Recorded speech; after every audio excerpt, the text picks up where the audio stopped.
ओम शांति। आज की जो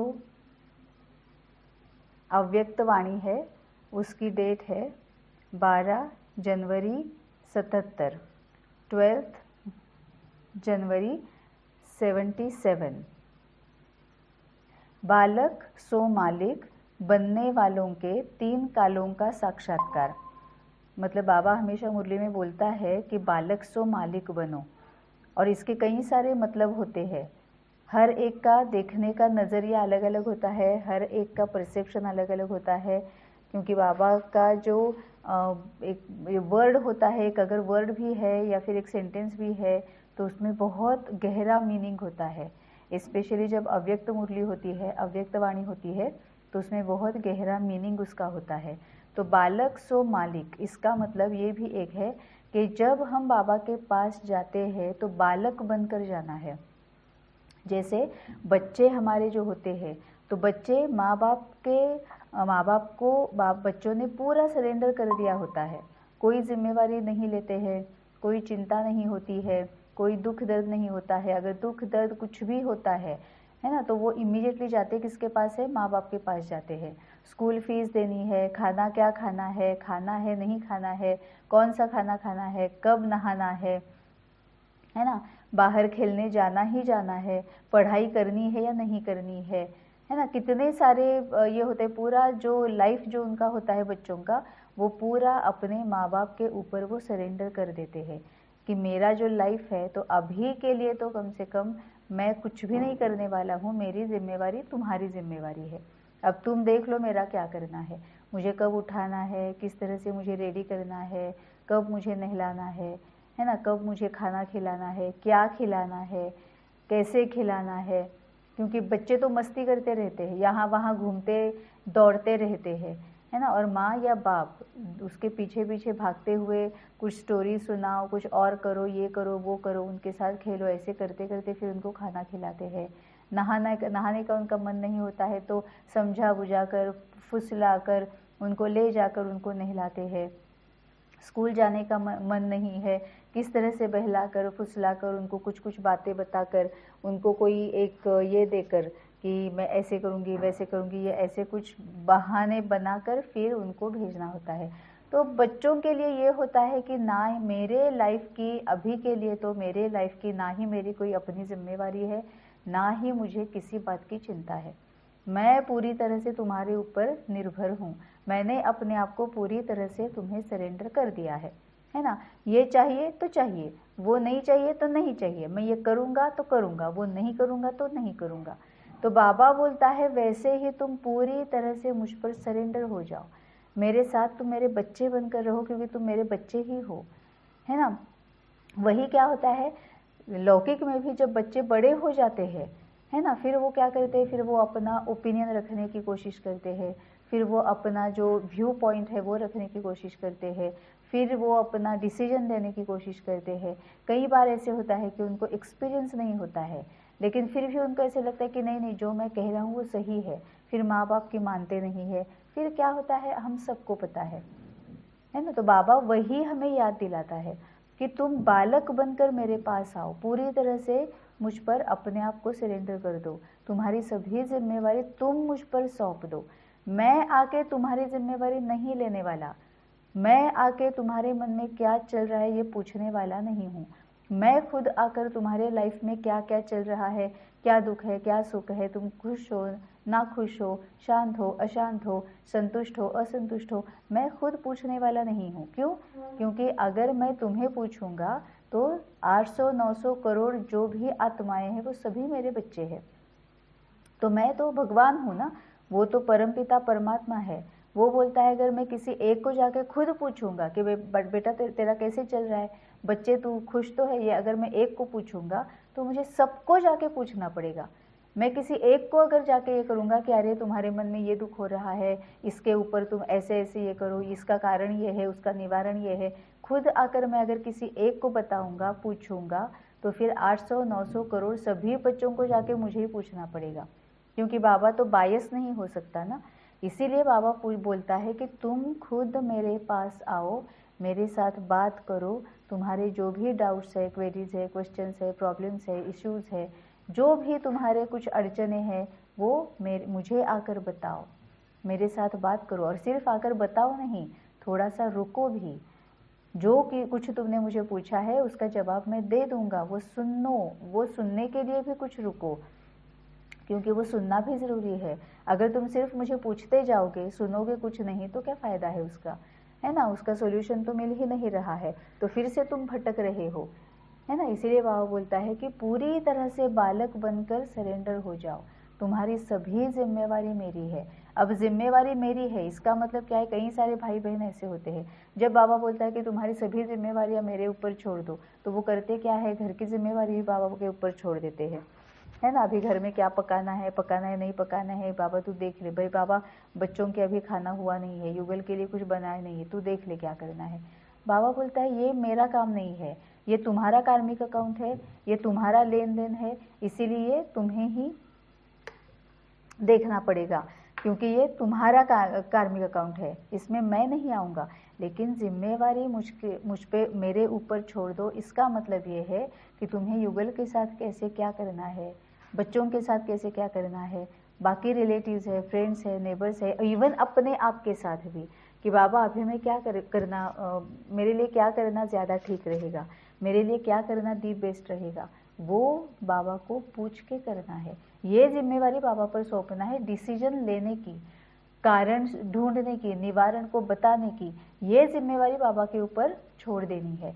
फिर बाबा को पूछना है कि बाबा ये ऐसे ऐसे प्रॉब्लम हो रही है, प्लीज़ मुझे बताओ ना कि इसमें मुझे क्या करना चाहिए। अगर हम कहीं जॉब कर रहे हैं, हमारा अगर प्रोफेशन है, अगर हमारे खुद का अगर कोई बिजनेस है ना, तो उसमें भी वो बिजनेस बाबा के ऊपर नहीं छोड़ना है, क्योंकि वो बिजनेस इसीलिए हमारा है क्योंकि वो हमारे कार्मिक अकाउंट्स है।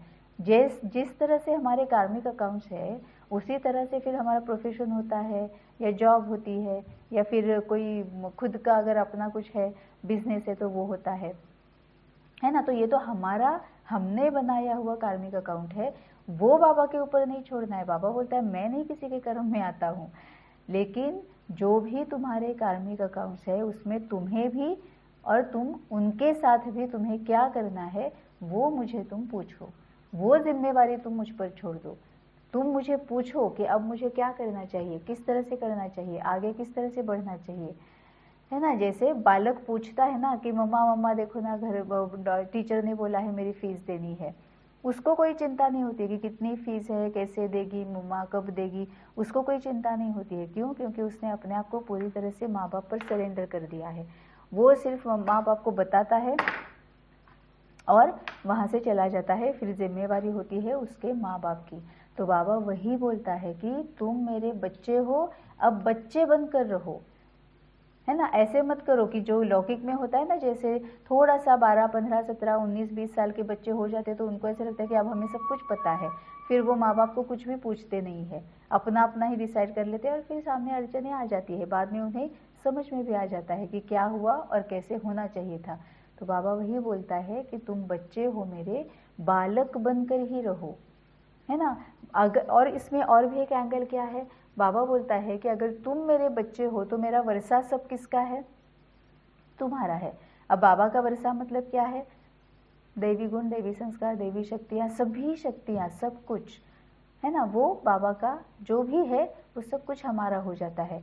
तो बाबा बोलता है बालक बनकर मेरे पास आओ, और जब तुम दुनिया में लौकिक में जो तुम रह रहे हो वो मालक बनकर रहो, कि मैं किसका बेटा हूँ, है ना। और मालकपन कहाँ का, कि बाबा से जो शक्तियाँ ली है अब उस पर पूरा अधिकार तुम्हारा है।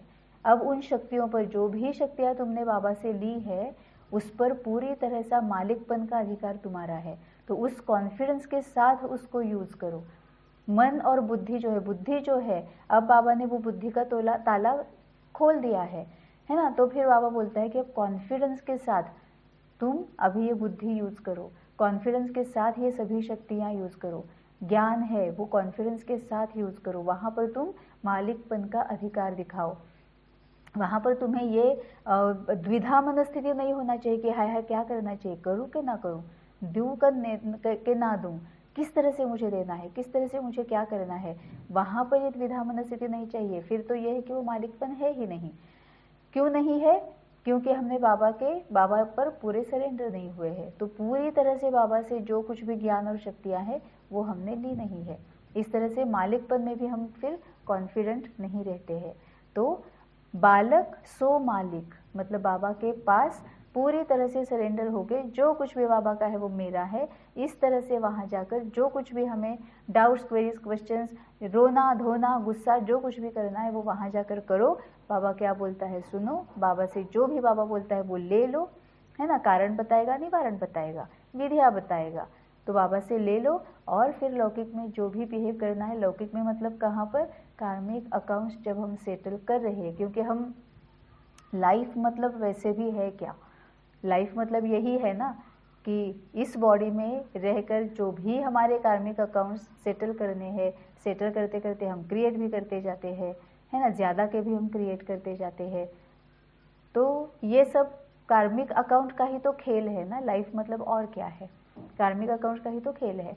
तो बाबा बोलता है कि मेरे पास आओ, बालक बनकर आओ, जो भी है बताओ, कारण निवारण जान लो, और फिर जब तुम लौकिक में अपना कार्मिक अकाउंट और ये सब लाइफ जी रहे हो, उस वक्त पूरे कॉन्फिडेंस के साथ कि मैं किसका बच्चा हूँ, है ना, और मेरे पास क्या है, ये मतलब पूरा एक ये नशा होना चाहिए। बाबा हमेशा बोलते हैं कि बेफिक्र बादशाह बनकर रहो और पूरे नशे में रहो कि मैं किसका बच्चा हूँ और मेरे पास क्या है। मैं तो कुछ भी सेट कर सकता हूँ ना, कोई भी प्रॉब्लम अगर मेरे सामने भी आती है, कोई भी विघ्न अगर मेरे सामने आता है, तो मुझे पता है कि इसका कारण क्या है और मुझे पता है कि इसका निवारण क्या है। ये तभी पता होगा अगर हमने बाबा से पूरी तरह से बालक बनकर बाबा का सब कुछ अगर हमने लिया है, तो ही हम मालिक बनकर कॉन्फिडेंस के साथ हमारा भी देख सकते हैं कि मेरे ऊपर जो विघ्न आए हैं उसका कारण क्या है और निवारण क्या है, और औरों के ऊपर जो विघ्न आए हैं उसका भी कारण क्या है और उसका निवारण क्या है,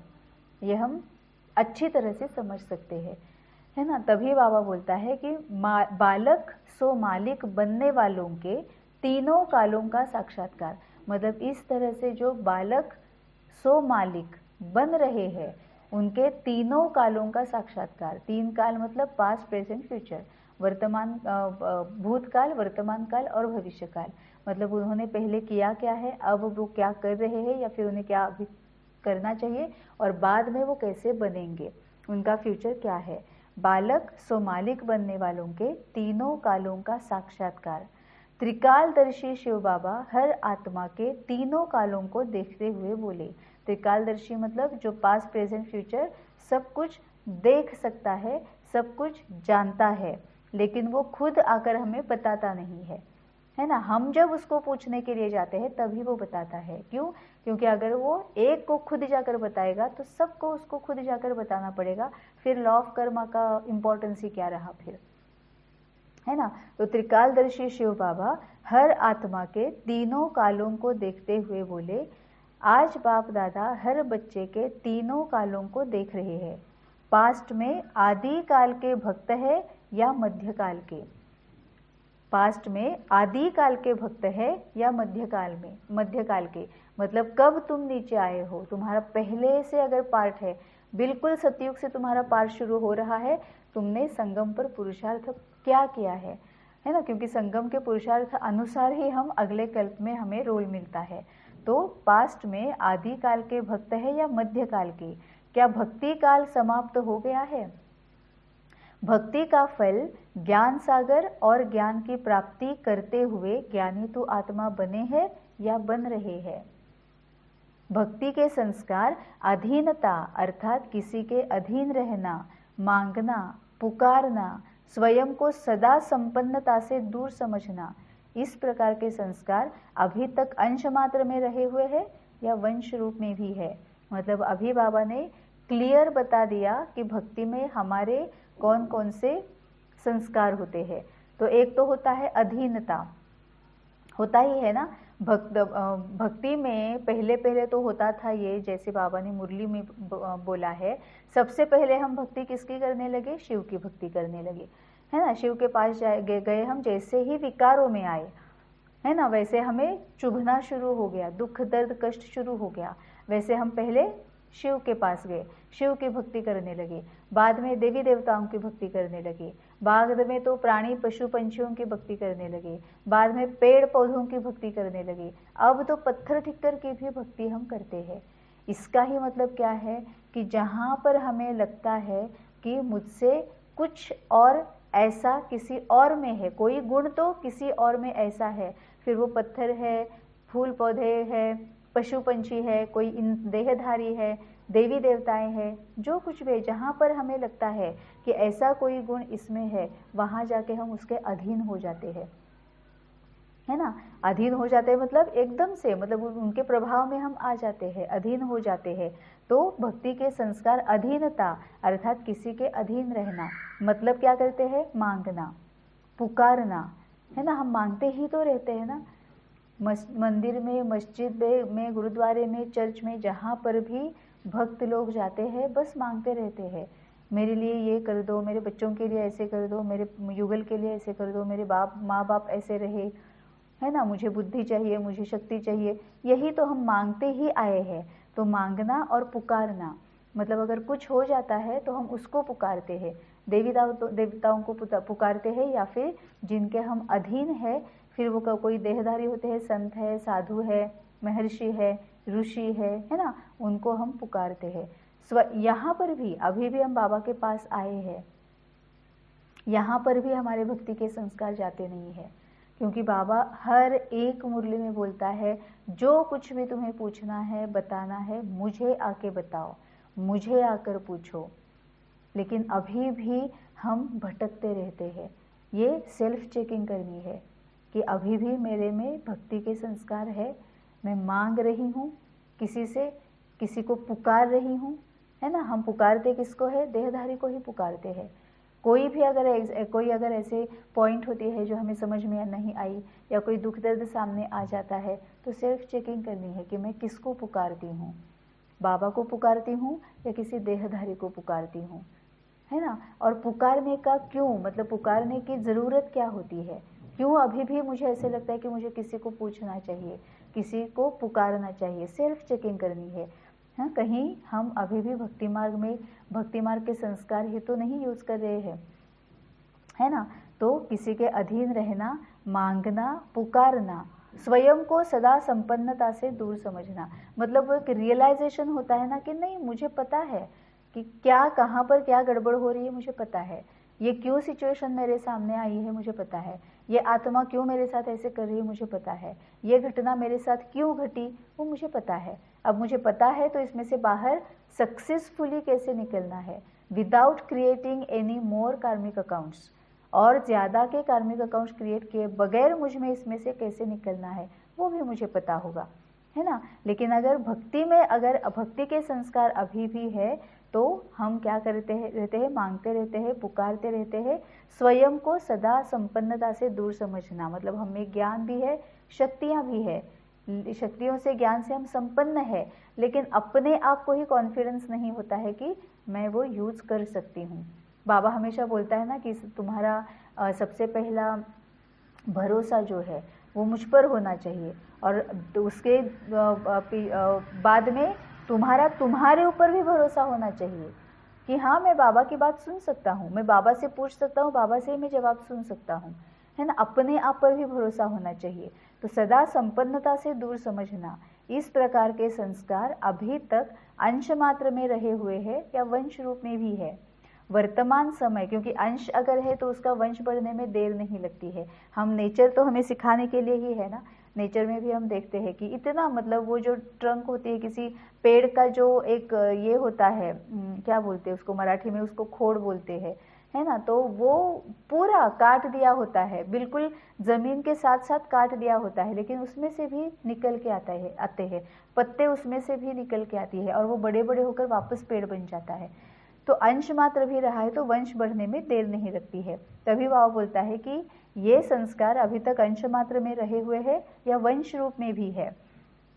वर्तमान समय बाप समान गुण, कर्तव्य और सेवा में कहाँ तक संपन्न बने हैं।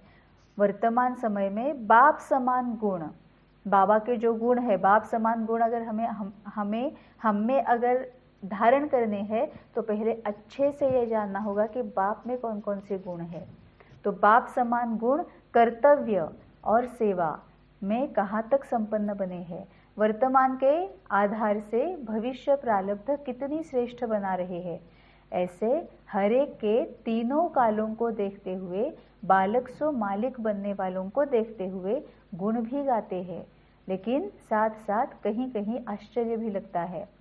अपने आप से पूछो और अपने आप को देखो कि अभी तक भक्तपन के संस्कार अंश रूप में भी रह तो नहीं गए हैं, है ना। अभी भी हम अधीन है किसी के, है ना। मतलब बाबा वही बोलता है कि बालक बनकर आओ, मैंने पूरा भंडारा तुम्हारे सामने खोल के रखा है, जो चाहे वो ले लो और यूज कर लो। लेकिन क्या अभी भी हम मांगते रहते हैं कि बाबा मुझे शक्ति दो, बाबा मुझे प्रेम दो, बाबा मुझे ज्ञान दो।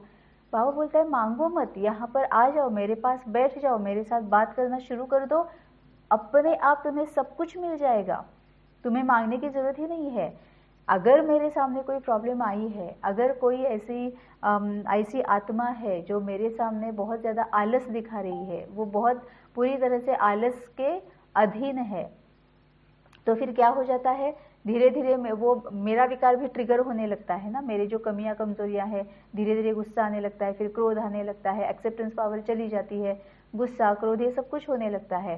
बाबा बोलता है अगर ऐसा होता है आ जाओ मेरे पास, मुझे बता दो क्या हुआ है, मेरे साथ बात करना शुरू कर दो। और वो जो बात करनी है वो भी तीनों कालों की करनी है ना। कि बाबा पहले पहले ना ऐसे ऐसे हुआ था, ऐसे ऐसे शुरुआत हुई थी, और फिर अब ऐसे ऐसे हुआ, मैंने ऐसे बोला, उसने ऐसे बोला, मैंने इस पर क्या एक्शन लिया, उसने फिर क्या किया, ये सब कुछ बाबा को बता दो। बाबा बोलता है धीरे धीरे पूरा तुम्हें कारण का पता चल जाएगा और निवारण का भी पता चल जाएगा। ज्ञान तुम्हें ऑटोमेटिकली, मेरे साथ बात करना शुरू कर दोगे, तुम्हें ज्ञान की क्लैरिटी आ जाएगी अपने आप। ज्ञान की क्लैरिटी आती है तो सबसे पहले तो भय चला जाता है, डर चला जाता है ना। शक्ति ऑटोमेटिकली आना शुरू हो जाती है, शक्ति भी तुम में आ जाएगी। शक्ति आती है मतलब क्या होता है कि ज्ञान क्लियर हो गया, क्या हो रहा है कारण का पूरा अच्छे से पता चल गया। अब हमारा फोकस शिफ्ट हो जाता है निवारण पर, क्योंकि एक्सेप्टेंस आ गया ना कि हाँ ये ऐसा है, अब इसमें से निकलने के लिए या सामने वाले को निकालने के लिए करना क्या है ना। तो फिर शक्तियां वहां पर यूज होना शुरू हो जाती है। तभी बाबा बोलता है कि अपने आप से पूछो और अपने आप को देखो कि अभी तक भक्तपन के संस्कार अंश रूप में भी तो रह नहीं गए हैं, है ना। कि अधीन तो नहीं हो, मांग तो नहीं रही हो, पुकार तो नहीं रहे हो, क्योंकि बालक बनकर आना है, लेके जाना है, मालक बनकर यूज करना है। अगर अंश मात्र भी किसी स्वभाव संस्कार के अधीन है, अब अधीनता किसमें है, मांगने में भी है, पुकारने में भी है, और भी कोई स्वभाव संस्कार है कि गुस्सा है, अहंकार है, लेजी आलस है, तो अंश मात्र भी किसी स्वभाव संस्कार के अधीन है, नाम मान शान के मांगता है ना। मतलब नाम चाहिए, मान चाहिए, शान चाहिए, इसके अगर मांगता है, क्या और कैसे के क्वेश्चन में चिल्लाने वाले, मेरे साथ ही क्यों हुआ, ऐसा मैंने क्या किया था कि ये मेरे साथ ही क्यों हुआ, ऐसे कैसे मेरे साथ हमेशा होते रहता है, इतने सालों से बाबा के पास हूँ फिर भी ऐसे कैसे मेरे साथ होते रहता है, फिर भी अभी तक मुझे क्यों दुख होता है ना। ऐसे क्या और कैसे के क्वेश्चन में चिल्लाने वाले, पुकारने वाले, भक्त समान अंदर एक बाहर दूसरा, ऐसे धोखा देने के बगुले भक्त के संस्कार है। बगुला होता है ना, ऐसे मतलब खड़े रहता है एक पैर पर पानी में, कि ऐसे लगता है कि ये मतलब कोई है ही नहीं, उसका पैर भी ऐसे होता है ना कि जैसे कोई टहनी हो, है ना, ऐसे होता है, और पूरा मतलब ऐसे आंखें उसकी बंद होती है, ऐसे लगता है कि उसको कुछ दिख ही नहीं रहा है, लेकिन वो सब कुछ देख रहा होता है।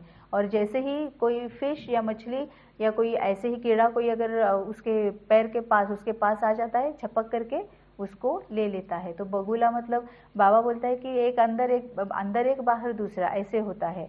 तो ऐसे धोखा देने के बगुले भक्त के संस्कार है।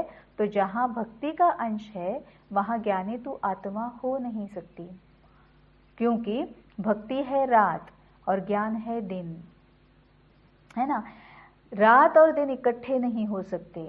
अब इसमें यह भी एक है कि हम जैसे ही बाबा के पास आते हैं, हम तो मतलब जैसे भक्ति में होता है ना, वैसे हम करना शुरू कर देते हैं। सबसे पहले तो हम अपने आप को पूरी दुनिया से कट ऑफ कर देते हैं भक्ति में भी ऐसी ही शुरुआत हुई ना, ब्राह्मण कैसे करते हैं, या फिर भक्ति करने वाले जो होते हैं वो भी ऐसे ही होता है ना। पूरी दुनिया से हम कट ऑफ कर देते हैं, फिर मुझे ये खाना है ये नहीं खाना है ना, फिर ये मुझे पहनना है ये नहीं पहनना है, मुझे यहाँ जाना है वहाँ नहीं जाना है। हम अपने ऊपर बहुत ज़्यादा रिस्ट्रिक्शंस डालते हैं, है ना। क्यों? क्योंकि भक्ति करते हुए हम इतने भक्ति में मसरूफ़ होते हैं कि वो सिंबॉलिक है ये हम भूल जाते हैं, है ना। इसीलिए बाबा बोलता है कि भक्ति का अंश है, वहाँ ज्ञानी तो आत्मा हो नहीं सकती, क्योंकि उस वक्त हमें भक्ति में जब होते हैं हमें पता ही नहीं होता है कि देव मतलब क्या है, देवी मतलब क्या है, ये कौन है, देवी देवता है ये कौन है। वो आशीर्वाद देते हैं मतलब क्या करते हैं, है ना। उनके सामने जाकर उनको फूल चढ़ाते हैं और फिर भोग चढ़ाते हैं, फिर कपड़े चढ़ाते हैं, पता नहीं उनके लिए सोने चांदी के जेवर बनाते हैं और वो चढ़ाते हैं, चढ़ावा देते हैं, है ना। तो क्या मतलब, क्या इसका मीनिंग क्या है? वो थोड़ी ना पहनने वाले हैं, वो थोड़ी ना ये मांग रहे हैं, लेकिन उस वक्त ये पता भी नहीं होता है। फिर हम उपवास करते हैं, फास्टिंग करते हैं, है ना, किसी देव के नाम पर, किसी स्पेसिफिक दिन होता है, उस वक्त हम फास्टिंग करते हैं। तो क्या मतलब है इसका? फास्टिंग क्यों करनी है, किसकी करनी है, कब करनी है ना। या फिर हम बलि चढ़ाते हैं, कई इसमें होता है ना कि बलि चढ़ाने की प्रथा होती है भक्ति में। तो बलि चढ़ाते हैं तो किसकी बलि चढ़ानी है, कैसी चढ़ानी है, हम कौन सी चढ़ा रहे हैं, है ना। तो पूरा कन्फ्यूजन रहता है, क्योंकि पता ही नहीं। क्यों? क्योंकि ज्ञान ही नहीं है, ज्ञान की क्लैरिटी ही नहीं है। तो भक्ति मार्ग ये पूरा अज्ञान का मार्ग है। तभी बाबा बोलता है कि जहाँ भक्ति का अंश है वहाँ ज्ञानी तो आत्मा हो नहीं सकती, क्योंकि भक्ति है रात, क्योंकि भक्ति में डाउनफॉल ही रहता है, और ज्ञान है दिन। रात और दिन इकट्ठे नहीं हो सकते। ज्ञानी तो आत्मा सदा भक्ति के फल स्वरूप ज्ञान सागर और ज्ञान में समाया हुआ रहता है। इच्छा मात्रम अविद्या, सर्व प्राप्ति स्वरूप होता है। मतलब वो मांगते नहीं फिरता है, मुझे ये दे दो, मुझे ये दे दो, है ना। क्या ऐसा होता है ना भक्ति में भी, कि मैं तुम्हें क्या 101 रुपये का ये दे दूंगी, मुझे ये कर दो। हम सभी ने वो किया है, ऐसा नहीं कि हमने उसको किया नहीं है। रादर तभी तो हमें ज़्यादा पता है ना कि हम क्या क्या भक्ति में करके आए हैं, है ना। कई ऐसे होते हैं कि मतलब कोई अगर मैच भी चल रही है ना, तो ऑटोमेटिकली ऐसे हो जाता है कि है ना, मैं ना वो इंडिया और किसी कंट्री की मैच है, क्रिकेट की मैच है, वो चल रही है, शायद इंडिया हार जाएगा, हे भगवान गणेश मैं तुम्हारा स्तोत्र 21 बार बोलती हूँ, इंडिया को जिता दो, है ना। मतलब वो मांगते रहते हैं हम हमेशा, अपने लिए, किसी और के लिए, किसी और के लिए कुछ ना कुछ हम मांगते रहते हैं, और हम भूल जाते हैं कि इच्छा मात्रम अविद्या। मांगते हैं मतलब इच्छा होती है, डिजायर्स होती है, तभी तो हम मांगते हैं। बाबा ने आकर समझाया कि मांगो मत, मुझसे भी मत मांगो। बाबा हमेशा बोलता है कि मुझसे भी मत मांगो। ये सभी शक्तियाँ जो है, गुण जो है, संस्कार जो है, ज्ञान जो है, वो मैं तुम्हारे सामने भंडारा खोल के बैठा हूँ। आ जाओ, मेरे साथ बात करो, ऑटोमेटिकली ज्ञान क्लियर हो जाएगा। शक्तियाँ, ज्ञान जो भी चाहे तुम लेके जाओ, मुझसे भी मत मांगो। ऐसे बाबा क्यों कहता है? क्योंकि ये जो मांगने का संस्कार है ना, वो रहना ही नहीं चाहिए। आज अगर हम बाबा से भी मांग रहे हैं तो भी वो मांगने का अंश मात्र संस्कार भी रह जाएगा। अगर अंश मात्र भी संस्कार रह जाएगा ना, उसका वंश निकलते देर नहीं लगती है। तभी कई मूल्यों में बाबा बोलता है कि मुझसे भी मांगो मत, यहाँ आके लेके जाओ, है ना। तो ज्ञानी तो आत्मा सदा भक्ति के फलस्वरूप ज्ञान सागर और ज्ञान में समाया हुआ रहता है। इच्छा मात्रम अविद्या सर्व प्राप्ति स्वरूप होता है। ऐसे ज्ञानी तो आत्मा का चित्र अपनी बुद्धि द्वारा खींच सकते हो। जैसे आपके भविष्य श्री कृष्ण के चित्र को जन्म से ही ताजधारी दिखाते हैं, मुख में गोल्डन स्पून अर्थात जन्मते ही सर्व प्राप्ति स्वरूप दिखाते हैं। हेल्थ, वेल्थ, हैप्पीनेस सब में संपन्न स्वरूप है। प्रकृति भी दासी है। क्यों? क्योंकि अब हमें पता चला है कि कृष्ण सतयुग में आता है। अब भक्ति में अगर उनको हम बता देते हैं ना कि कृष्ण सतयुग में आया था, वो हमें पागल समझते हैं। वो नहीं मानते हैं कि श्री कृष्ण भक्ति सतयुग में आया था, बिल्कुल भी नहीं मानते हैं। वो राम भी नहीं मानते हैं कि वो त्रेता युग में आया था, है ना। भक्ति में पूरा अलग अलग वो मान्यताएं हैं। तभी बाबा बोलता है कि अब वो श्री कृष्ण के चित्र को, जैसे आपके भविष्य श्री कृष्ण के चित्र को जन्म से ही ताजधारी दिखाते हैं, मुख में गोल्डन स्पून अर्थात जन्मते ही सर्व प्राप्ति स्वरूप दिखाते हैं। हेल्थ वेल्थ हैप्पीनेस सब में संपन्न स्वरूप है। अब हेल्थ वेल्थ और हैप्पीनेस सब में संपन्न स्वरूप क्यों है? क्योंकि आत्मिक स्थिति में ही है, सतयुगी आत्माएं हैं, कोई विकार नहीं है, कोई दुर्गुण नहीं, अवगुण नहीं, कमियां नहीं, कमजोरियां नहीं। क्यों नहीं? क्योंकि संकल्प बहुत अच्छे हैं, विकारी संकल्प ही नहीं है। हमारी हेल्थ खराब होना शुरू कब हो जाती है? जब हमारे संकल्प विकारी हो जाते हैं। क्योंकि हम जो संकल्प करते हैं, मतलब जो सोचते हैं, उसका सबसे पहला इम्पैक्ट, सबसे पहला इफेक्ट, सबसे पहला परिणाम हमारे ही ऊपर होता है ना, हमारे ऊपर होता है वो। इसीलिए हमारे फिर हेल्थ मतलब धीरे धीरे डाउनफॉल शुरू हो जाता है। वेल्थ का भी वही है, बाबा बोलता है तो आत्मा के लिए बोलता है। अब कृष्ण है, कृष्ण के पास वेल्थ मतलब भी क्या है? सभी दैवी ज्ञान, दैवी गुण, दैवी संस्कार, दैवी शक्तियाँ, यही तो वेल्थ है ना। तो ऑटोमेटिकली हैप्पीनेस है। प्रकृति भी दासी है। यह सब बातें जो भविष्य में प्राप्त होने वाली है, उसका अनुभव अब संगम युग में भी होना है, या सिर्फ भविष्य का ही गायन है? ये बहुत इंपॉर्टेंट है। यह सब बातें जो भविष्य में प्राप्त होने वाली है, उसका अनुभव अब संगम युग में भी होना है, या सिर्फ भविष्य का ही गायन है? संस्कार यहाँ से ले जाने हैं या वहाँ बनाने हैं? संस्कार यहाँ से ले जाने हैं, मतलब एक्चुअली तो सतयुग जो होता है ना, सतयुग तो कई कुछ आत्माओं के लिए तो सतयुग शुरू भी हो गया, कुछ आत्माओं के लिए सतयुग अभी शुरू होने वाला है, कुछ आत्माओं के लिए अभी संगम युग है, कुछ आत्माओं के लिए अभी कलयुग है ना। क्यों? क्योंकि सतयुग मतलब क्या है? सतयुग मतलब आत्मा निर्विकारी है, आत्मा में विकार नहीं है।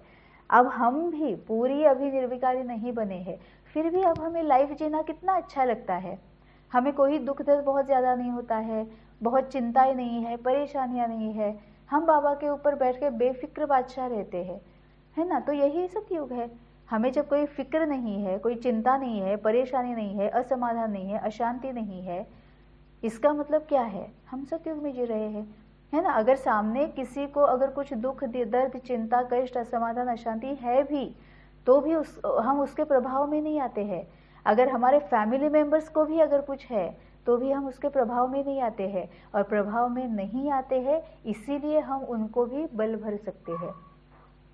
अगर कल ऐसे हो गया कि मेरे हमारे बच्चे को अगर कुछ हो जाता है, कुछ दर्द में वो है, कुछ दुख में वो है, अगर उसके प्रभाव में आकर मैं अगर दुखी बन जाती हूँ, मुझे भी दर्द होता है, मैं भी दुखी कष्टी हो जाती हूँ, मैं उसको उसके दुख से कैसे निकालूंगी, है ना। फॉर एग्जाम्पल, अगर किसी को बुखार आया है तो हमें उसको बुखार से निकालने के लिए दवा दारू करनी है ना, उसको उसके अकॉर्डिंग उसको खिलाना पिलाना है।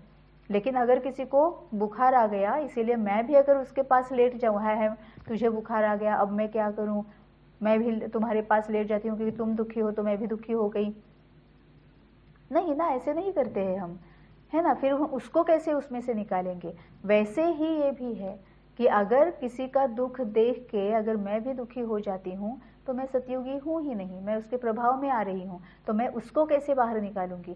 और मैं अगर किसी दुखी आत्माओं को बाहर निकाल नहीं सकती, तो फिर मैं बाबा के पास आकर क्या कर रही हूँ?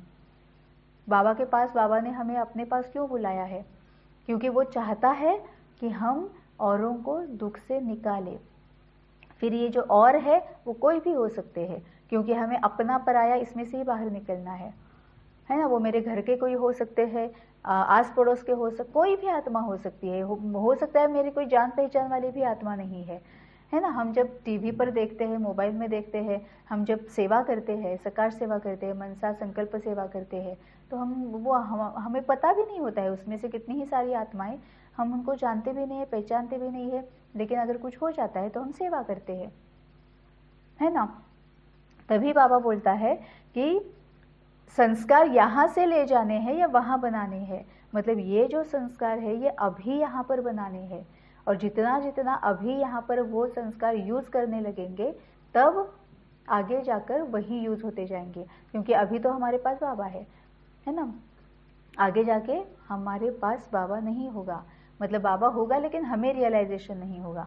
तो त्रिकालदर्शी की स्टेज अभी है या भविष्य में? सब त्रिकालदर्शी की स्टेज तो अभी है, ब्राह्मणों की है, भविष्य में कुछ नहीं होगा। जैसे ही सतयुग में आएंगे त्रिकालदर्शी वगैरह कुछ नहीं होगा, है ना। अभी ही ब्राह्मण, तभी तो चोटी कहा जाता है। अभी हम ब्राह्मण है, तभी हमें पता है कि हम क्या करके आए हैं, अभी क्या कर रहा है, अब क्या करना है और आगे कैसे बनना है। सम्मुख बाप और वर्षे की प्राप्ति अभी है अथवा भविष्य में? भविष्य में कुछ नहीं होगा। भविष्य में ना बाबा याद रहेगा, ना प्राप्तियों की याद रहेगी, ना त्रिकालदर्शी रहेंगे, कुछ ना ज्ञान याद रहेगा, है ना, कुछ नहीं याद रहेगा। तो अभी सम्मुख बाप है। अभी हम बाबा को भी पहचानते हैं, परमात्मा को, आत्मा को, ज्ञान को, कर्मों को, law of Karma, law of time, कुदरत क्या है ना, हमारा दुख दर्द क्यों होता है, सब कुछ अभी हम जानते हैं। सम्मुख बाप और वर्षे की प्राप्ति अभी है अथवा भविष्य में। श्रेष्ठ स्टेज अब है या भविष्य में? अभी की ही स्टेज श्रेष्ठ है ना। भविष्य में तो ऐसी श्रेष्ठ स्टेज होगी ही नहीं, है ना, क्योंकि भविष्य में तो हम ज्ञान को और इसको जानते ही नहीं है, इसीलिए वो स्टेज हमारी होगी ही नहीं श्रेष्ठ। अभी श्रेष्ठ है ना। ओम शांति।